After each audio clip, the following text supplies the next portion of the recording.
வருஷக்கணக்காக சுவிசேஷம் கேட்கிறோம். ஸ்தோத்திரம். 10 வயதிலிருந்து 40, 50 வயது வரை கேட்கிறோம். ஆனாலும் நமக்கு தெரியல ஐயா. ஒரு வேத புஸ்தகம் கொண்டு வர தெரியல, ஒரு வசனம் வாசிக்க தெரியல, ஆண்டவருடைய சமூகத்தில் ஒரு சாட்சி சொல்ல, ஒரு வார்த்தை சொல்ல தெரியல, வெளியில ஒரு கிறிஸ்துவுக்காக ஒரு வாழ்க்கை வாழ நமக்கு தெரியல. இனி என்னையா தெரிய போகுது? என்ன தெரிய போகுது? அருமையான ஆண்டவருடைய பிள்ளைகளை, கிறிஸ்தவனை போல ஒரு பாக்கியவன் யாருண்டு? கிறிஸ்தவன் சொன்னாலே பாக்கியம். அதனுடைய அர்த்தம் அவன் பாக்கியவான். கிறிஸ்தவன் என்று சொல்லும் போது என்னுடைய மீனிங் அவன் பாக்கியவான் என்று சொல்லப்படுகிறது. அப்படி நான் கிறிஸ்தவ குடும்பத்திலே பிறந்ததுனாலே நான் கிறிஸ்தவன் ஆகிவிடுமா? இல்லை அருமையாளே, நான் மனம் திரும்பி இயேசுவை ஏற்றுக்கொண்ட ஒரு அனுபவம், அந்த சந்தோஷத்தை, அந்த மகிழ்ச்சியை அனுபவிக்கிற ஒரு சந்தோஷம் அல்லவா கிறிஸ்தவ வாழ்க்கை நமக்கு இருக்கிறதா? நீங்கள் யோசித்து ரட்சிக்கப்பட்டேன்னு சொல்லுவான். வெள்ளையும் அணிந்திருப்பார்கள். அநேகர்களுடைய பணம் என்ன சொன்னால் யார்கிட்டையும் பேச்சிருக்காது. மாமியார்கிட்ட பேச்சில்லை, மாமனார்கிட்ட பேச்சில்லை, குழந்தை மாதிரிகிட்ட பேச்சில்லை, குழந்தைகள்கிட்ட பேச்சில்லை, யார்கிட்டையும் பேச்சில்லை. நான் ரட்சிக்கப்பட்டவா யாரும் வேண்டாம். அப்படி அதாவது பாருங்க, அது அவளுக்குள்ளே இருக்குது பிசாசின் ஆவி. யாருக்கிட்ட நீங்கள் குறி கேட்க போண்டா, நம்ம உடனே புரிஞ்சுக்கலாம்.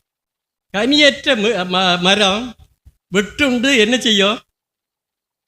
கனியற்ற மரம் என்ன செய்யும்? வெட்டுண்டு அக்கினியில். பிள்ளையெல்லாம் புரிஞ்சுக்கிடுங்க. நீங்கள்லாம் வருங்காலத்தில் ஒரு குடும்பத்தில் போனால் கனியோடு வாழலாம். மாமியார் ஒரு மகனை பெற்றதுனால உனக்கு புருஷன் கிடச்சிது, சரியா?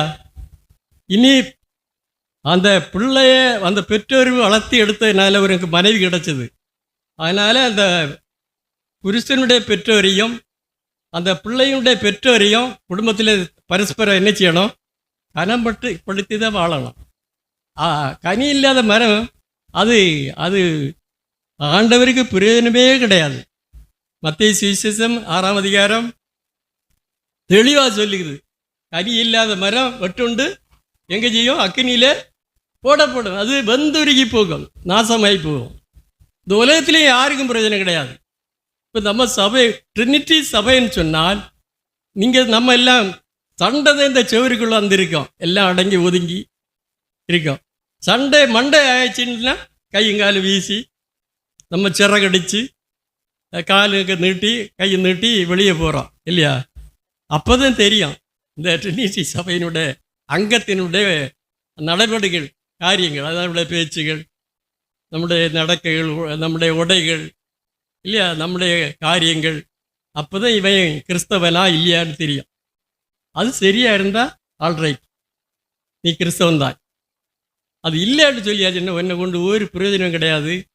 நீ ஒரு காலத்தில் நீ வாழ்ந்ததெல்லாம் வீண், உள்ள வாழ்க்கையே வீண். கொடுத்த காணிக்க உனக்கு நஷ்டம், நீ வாழ்ந்த வாழ்வு உனக்கு நஷ்டம்.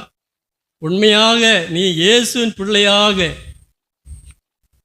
கனி கொடுக்கிற ஒரு வாழ்க்கை நீ செவ்வாயன்னு சொன்னால், அதாவது இந்த வாசித்துக்கு கேட்ட அப்போஸ்தலர் நடவடிக்கையின் புஸ்தகம் 26ஆம் அதிகாரம் 18ஆம் வசனத்தில் ஒரு வார்த்தை சொல்லுது. என்னன்னு வாசிங்க. அப்போஸ்தலர் 26:18. அவர்கள் என்னை பெற்ற விசுவாசத்தினாலே பாவ மன்னிப்பையும் பரிசுத்தமாக்கப்படுவர்களுக்கு உரிய சுதந்திரம், பரிசுத்தமாக்கப்படுகிற சுதந்திரத்தையும் பரலோகத்திலே பெற்றுக்கொள்வார்கள். பரிசுத்தமாக்கப்படுவர்களுக்கு உரிய அவர்களுக்கு உரிய ஒரு சுதந்திரம் பரலோகத்திலே வைக்கப்பட்டிருக்கிறது சொல்லி பேதுரு நிருபத்திலே எழுதப்பட்டிருக்கிறது. ஸ்தோத்திரம். அப்படி ஒரு சுதந்திரம், அதாவது அது பரலோகத்தில், அது சுதந்திரம் சொல்லும்போது பரலோகத்தில் உள்ள ஒரு ஆட்சி, கிறிஸ்துவோடு சேர்ந்து நாம் 1000 ஆண்டுகள், அதாவது ஒரு கிறிஸ்தவனுக்கு ஆண்டவர் வைத்திருக்கிற ஆசீர்வாதங்கள் அது எண்ணில் அடங்கக்கூடியதல்ல. அது எண்ணிக்கைக்கு மிகுதியானது. யாராலையும் அதை அளந்து பார்க்க முடியாது, யாராலையும் அது புரிந்து கொள்ள முடியாது. அது அந்த மகிமையில், அதாவது சாது சுந்தர் சிங்கை பார்த்த விருதம் கேட்டான், ஐயா உங்களுக்கு பரலோகத்தில் எப்படிப்பட்ட இடம் கிடைக்கும்னு கேட்டபோது அவர் சொன்ன வார்த்தை என்னன்னு சொன்னால், பரலோகத்தில் எனக்கு எங்கேயாவது ஒரு இடம் கிடைச்சா போதும், அந்த வெளிச்சத்தில் நான் இருந்தால் போதும். என்ன பரலோகத்தில் அதாவது துக்கமான வேறுபாடான வித்தியாசமான ஒரு இடம் கிடையாது. எல்லாம் பரிசுத்த ஸ்தலம்தான், எல்லாம் தேவனுடைய மகிமைக்குள்ளே இருக்கிற இடம்தான், எல்லாம் சந்தோஷமும் சமாதானமும் பூர்ண கிருபையும் உள்ள இடம்தான். அந்த இடத்துக்குள்ளே ஒரு இடத்துல எனக்கு இருந்தால் போதும்னு சொல்லி பதில் சொன்னார். ஆகவே இந்த பரலோகம் அது எண்ணில் அடங்காத, நாம் எண்ணி பார்க்க முடியாத ஒரு தேவன் வச்சிருக்கிற ஒரு சுதந்திரம். அதுக்குள்ளே பிரவேசித்தால் அதுவே நமக்கு போதுமானது.